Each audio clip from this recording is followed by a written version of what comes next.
Assalamualaikum warahmatullahi wabarakatuh. Apa kabar anak-anak Bapak yang soleh dan soleha? Bertemu lagi dengan Bapak Fauzan pada pembelajaran PAI. Pada pertemuan kali ini, kita akan mempelajari tentang akhlak terpuji. Sebelum kita memulai pelajaran, mari kita awali dengan berdoa terlebih dahulu. Berdoa dimulai.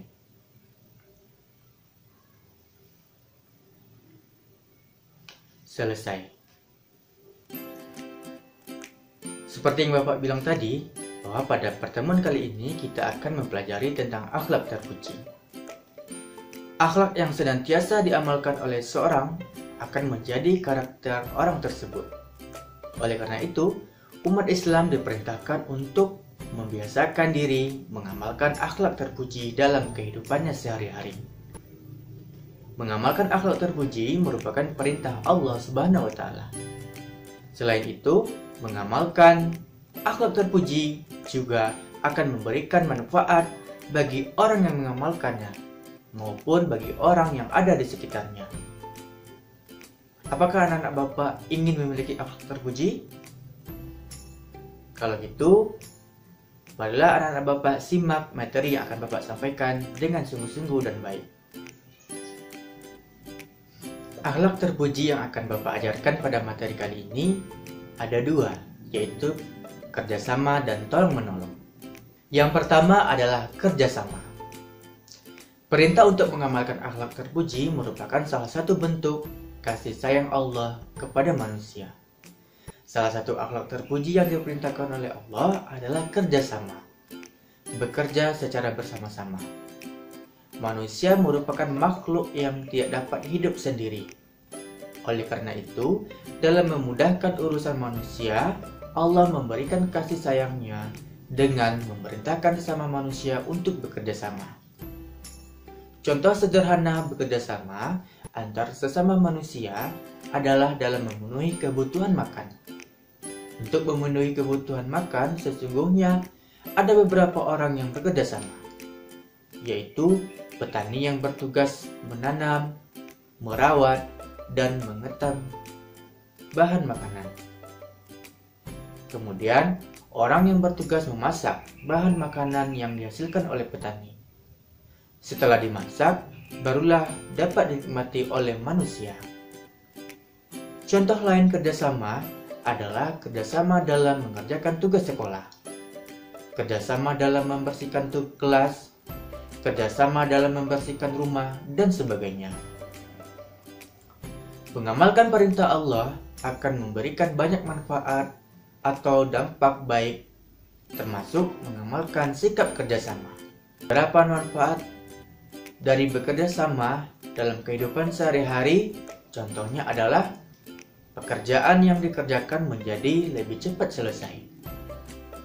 Pekerjaan yang dikerjakan menjadi terasa ringan dan menguatkan hubungan antar sesama muslim. Rasulullah bersabda, "Al-mu'minu lil-mu'mini kalbunyan, yashuddu ba'duhu ba'dan." Mukmin yang satu dengan yang lainnya bagaikan sebuah bangunan. Bagiannya akan menguatkan bagian yang lain. Dan manfaat dari kerjasama yang lainnya adalah menjadikan kita menjadi orang yang saling menghargai satu sama lain. Jadi itulah manfaat dari kerjasama, manfaat dari sikap kerjasama yang kita amalkan dalam kehidupan kita sehari-hari. Untuk itu anak-anak Bapak mulai tanamkan kebiasaan, mulai tanamkan sikap kerjasama dalam kehidupannya, karena akan memiliki banyak manfaatnya. Akhlak terpuji yang kedua adalah tolong-menolong. Jumlah manusia di bumi sangatlah banyak atau tidak sedikit.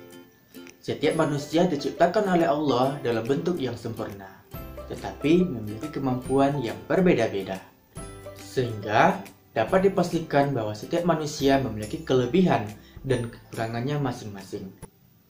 Berkaitan dengan keadaan tersebut, tentu terdapat manusia yang dapat dengan mudah menyelesaikan masalah yang dihadapi, dan ada pula yang sulit menyelesaikan masalah yang ia hadapi. Oleh karena itu, umat Islam diperintahkan untuk tolong menolong antar sesama manusia. Tolong menolong adalah salah satu akhlak terpuji yang diperintahkan oleh Allah Subhanahu wa taala.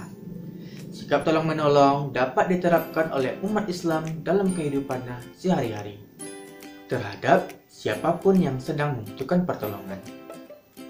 Namun, meskipun terdapat perintah tolong menolong, umat Islam juga diperingatkan agar hanya tolong menolong dalam kebaikan untuk mendapat keridhaan Allah Subhanahu wa taala, serta meninggalkan tolong menolong dalam keburukan dan kemaksiatan.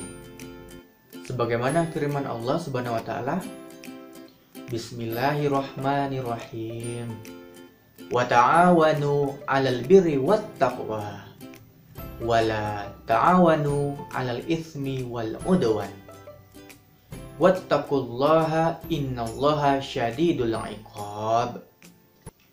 Dan tolong menolonglah kamu dalam mengerjakan kebaikan dan takwa. Dan janganlah kamu tolong menolong dalam berbuat dosa dan pelanggaran. Dan bertakwalah kamu kepada Allah, sesungguhnya Allah amat berat siksanya.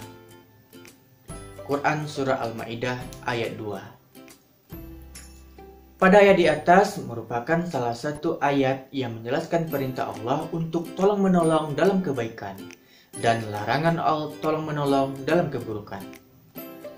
Orang yang tolong menolong dalam kebaikan akan mendapatkan kebaikan dari Allah Subhanahu wa taala. Selain itu, juga dapat mengeratkan hubungan antara manusia yang satu dengan yang lainnya. Bahkan, tolong menolong juga dapat menjadikan seseorang menyadari bahwa manusia hidup di dunia ini bukanlah seorang diri. Sebagai seorang muslim, hendaknya senantiasa menolong orang lain jika hal tersebut merupakan kebaikan. Sebab, tanpa disadari, suatu saat nanti manusia pasti akan membutuhkan pertolongan orang lain. Semangat tolong-menolong harus dijunjung tinggi oleh umat Islam dan diterapkan dalam kehidupan sehari-hari. Namun, harus tetap mengingat bahwa Allah melarang tolong-menolong dalam keburukan, yaitu tolong-menolong dalam berbuat dosa dan pelanggaran. Karena hal tersebut hanya akan membawa murka Allah, sehingga usaha yang dilaksanakan menjadi sia-sia, bahkan mendapatkan siksa dari Allah. Nah, anak-anak Bapak tahu bagaimana contoh tolong-menolong yang dilarang? Beberapa contoh sikap tolong-menolong yang dilarang oleh Allah antara lain menolong teman yang dalam menyontek pelajaran, tolong-menolong melakukan kecurangan dalam ujian, menolong menyembunyikan barang haram, menolong membelikan barang haram, menolong dalam melakukan pencurian, dan tolong-menolong dalam berbuat kejahatan yang lainnya. Hal tersebut dilarang oleh Allah karena akan mendapatkan dosa. Jadi demikianlah akhlak terpuji yang dapat kita pelajari pada pertemuan kali ini, yaitu akhlak tentang kerjasama dan yang kedua tentang tolong-menolong dalam kebaikan. Jika anak-anak Bapak dapat mengamalkan dalam kehidupan sehari-hari, maka insya Allah suatu saat nanti anak-anak Bapak akan mendapatkan kemudahan dalam beraktivitas. Ketika anak-anak Bapak mampu bekerja sama, maka orang lain akan senang berhubungan dengan anak-anak Bapak. Dan ketika anak-anak Bapak mau menolong dalam kebaikan kepada temannya, maka suatu saat nanti anak-anak Bapak juga akan dibantu oleh orang lain, oleh temannya yang lain. Sungguh luar biasa dampak atau manfaat yang akan kita peroleh jika kita mengamalkan sikap tolong-menolong dan kerjasama dalam kehidupan kita. Demikianlah pertemuan kita pada kesempatan kali ini. Semoga anak-anak Bapak dapat mengamalkan materi ini dalam kehidupannya. Semoga kita semua menjadi orang-orang yang luar biasa. Billahi taufiq wal hidayah. Nun wal qalami wa mayasturun. Fastabiqul khairat. Assalamualaikum warahmatullahi wabarakatuh.